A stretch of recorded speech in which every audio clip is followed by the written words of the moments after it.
மதுரையில புகழ்பெற்ற மீனாட்சி அம்மன் கோவில் அறங்காவலர் குழு தலைவர் பதவி தொடர்பான பிரச்சனையில அமைச்சர் மூர்த்திக்கு எதிராக திமுகவினர் களமிறங்கி இருப்பதாக அந்த கட்சி வட்டாரங்கள் தெரிவிக்குது.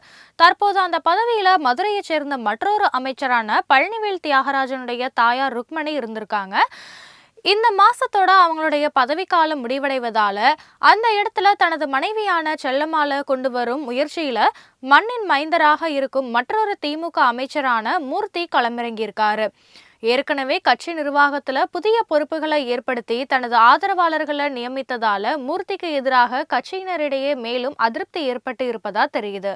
மதுரையில அண்மையில திமுக பொதுக்குழு கூட்டத்தை அமைச்சர் மூர்த்தி சிறப்பா நடத்தி காட்டியதால துணை முதல்வர் உதயநிதியுடைய பாராட்ட பெற்று இருந்தாரு.